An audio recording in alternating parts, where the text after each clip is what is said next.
RCB cup ಗೆದ್ದಿದ್ದಂತಹ ಹಿನ್ನೆಲೆಯಲ್ಲಿ ನಿನ್ನೆ ಬೆಂಗಳೂರಿನ ವಿಧಾನಸೌಧದಲ್ಲಿ ಒಂದು ಸಂಭ್ರಮಾಚರಣೆಯನ್ನು ಕೂಡ ಆಯೋಜಿಸಲಾಗಿತ್ತು. ಈ ಒಂದು ಸಂಭ್ರಮಾಚರಣೆಯಲ್ಲಿ 11 ಜನ ಸಾವಿಗೀಡಾಗಿದ್ದಾರೆ.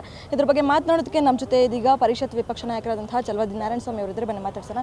ಸರ್, ಈ ಒಂದು ಸಂಭ್ರಮಾಚರಣೆಯಲ್ಲಿ 11 ಜನರ ಸಾವಾಗಿರುವಂಥದ್ದು, ನೀವು ಕೂಡ ನಿನ್ನೆ ಹಾಸ್ಪಿಟಲ್ಗಳಿಗೆ ಭೇಟಿ ನೀಡಿದ್ರಿ, ಏನು ಹೇಳ್ತೀರಾ ಸರ್? ನೋಡಿ, ಕ್ರಿಕೆಟ್ ಆಡೋದು ಒಂದು ಟೀಮು ಕೂಡ 11 ಜನ, ಇಲ್ಲಿ ಬಲಿಯಾಗಿರೋದು ಕೂಡ 11 ಜನ. ಒಂದು ಟೀಮನ ಸಂಭ್ರಮಾಚರಣೆಗೆ ಇನ್ನೊಂದು ಟೀಮನ್ನೇ ಕಳ್ಕೊಂಡಂಗಾಗಿದೆ. ವಿಧಾನಸೌಧದ ಮುಂದೇನೂ ನಿಮ್ಮ ಸಂಭ್ರಮಾಚರಣೆ ಏನಕ್ಕೆ ಬೇಕಾಗಿತ್ತು? ನೀವು ಸ್ಟೇಡಿಯಮಲ್ಲೇ ಮಾಡ್ಬೋದಾಗಿತ್ತು. ವ್ಯವಸ್ಥಿತವಾಗಿ ಮಾಡಿದೆ. ನೀವು ಅಡ್ಡಾದಿಡ್ಡಿ ಇಷ್ಟ ಬಂದ ರೀತಿ ಏನೋ ಕ್ರೆಡಿಟ್ ತಗೊಳ್ಳೋಕ್ಕೆ ನಿಮ್ಮ ಸಂಬಂಧಿಕರುಗಳು, ನಿಮ್ಮ ಮೊಮ್ಮಕ್ಕಳು, ಮಕ್ಕಳು ಫೋಟೋ ತೆಗೆಸ್ಕೊಳ್ಳೋಕ್ಕೆ ಅವ್ರನ್ನ ಇಲ್ಲಿ ಕರೆದು ಇಲ್ಲಿನ ವಾತಾವರಣವನ್ನು ಕೆಡಿಸಿ ನೋಡಿ. ಎಲ್ಲ ಬ್ಯಾರಿಕಾಡ್ಗಳು, ಈ ಸ್ಟ್ಯಾಚ್ಯೂಗಳು ಎಲ್ಲಕ್ಕೂ ಪೆಟ್ಟಾಗಿದೆ. ಇದನ್ನೆಲ್ಲ ಮಾಡಿ 11 ಜನರ ಜೀವಕ್ಕೆ ಇವತ್ತು ಬೆಲೆ ಇಲ್ವಾ? 10 ಲಕ್ಷ ಕೊಟ್ಬಿಟ್ರೆ ನೀವೇನು ದೊಡ್ಡ ಇದಾಗೋಗ್ತೀರಾ? ಇಂಥ ಪರಿಸ್ಥಿತಿಯಲ್ಲಿ ಇದೆಲ್ಲ ಯಾಕೆ ಬೇಕಾಗಿತ್ತು? You are not the owner of the RCB.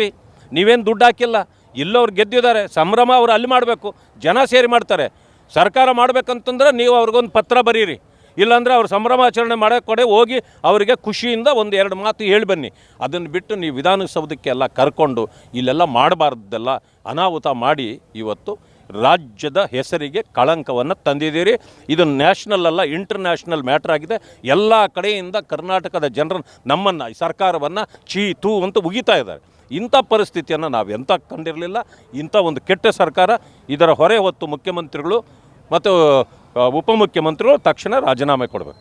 Sir, ಈ ಒಂದು IPL ಏನು ಕಪ್ ಗೆದ್ರು, ಈ ಒಂದು ಸಂದರ್ಭದಲ್ಲಿ BJP ಕೂಡ ಟ್ವೀಟ್ ಮಾಡಿತ್ತು ಅನ್ನುವಂಥದ್ದು ಪ್ರಿಯಾಂಕ್ ಖರ್ಗೆ ಹೇಳ್ತಾ ಇರುವಂಥದ್ದು. ಅಂದರೆ ತೆರೆದ ವಾಹನದಲ್ಲಿ RCB ಆಟಗಾರರ ಮೆರವಣಿಗೆ ಮಾಡಬೇಕು ಅನ್ನುವಂಥದ್ದು ಈಗ ಯಾಕೆ ಡಿಲೀಟ್ ಮಾಡಿದ್ದಾರೆ? ಈಗ ನಮ್ಮ ಸರ್ಕಾರದ ವಿರುದ್ಧ ಯಾಕೆ ಆರೋಪ ಮಾಡಿರೋದಂತೆ ಪ್ರಿಯಾಂಕ್ ಖರ್ಗೆ ಅವರು ಪ್ರಶ್ನೆ ಮಾಡಿ. ಅಲ್ಲಲ್ಲ, ಇಂಥ ಕೊಂಕು ಮಾತುಗಳನ್ನು ಆಡಲಿಕ್ಕೆ ಅವ್ರಿಗೆ ಮಾತ್ರ ಗೊತ್ತಿರೋದು, ಬೇರೆ ಯಾರಿಗೂ ಗೊತ್ತಿಲ್ಲ. ಆಮೇಲೆ ಮಾಡಿದ ತಪ್ಪನ್ನು ಒಪ್ಕೊಳ್ಳೋಕೆ ಏನಾಗಿದೆ ನಿಮಗೆ ರೋಗ? ಈ ರೋಗದಿಂದ ಹೊರಗೆ ಬನ್ನಿ ಮೊದಲು. ಇನ್ನೊಬ್ಬರ ಮೇಲೆ ಗೂಬೆ ಕೂರಿಸೋದಲ್ಲ. ನಮ್ಮದು ಯಾವ ಪಾತ್ರ ಇದೆ ಇದರಲ್ಲಿ? ಯಾವುದೇ ಪಾತ್ರ ಇಲ್ಲ. ನಾವು ಟ್ವೀಟ್ ಮಾಡ್ತೇವೆ. ಏನಂತ ಮಾಡ್ತೇವೆ? ಸಂಭ್ರಮಾಚರಣೆಗಲ್ಲ ನಾವು ಟ್ವೀಟ್ ಮಾಡೋದು. ನಾವು ಮಾಡೋದು ಗೆದ್ದಾಗ ಸಂಭ್ರಮ ಮಾಡ್ತೇವೆ, ನಮ್ಮ ಮನೆಯಲ್ಲಿ ನಾವು ಮಾಡ್ತೇವೆ, TV ಯಲ್ಲಿ ನೋಡಿ ಮಾಡ್ತೇವೆ. ನಿಮ್ಮಾಗೆ ಇಲ್ಲಿ ಫೋಟೋ ಸೆಷನ್ ಮಾಡೋದಿಲ್ಲ ನಾವು. ನನ್ನ ಮೊಮ್ಮಕ್ಕಳು ಬಿಡಪ್ಪ ಅವನು ಅಂತ ಹೇಳಿಲ್ವಾ?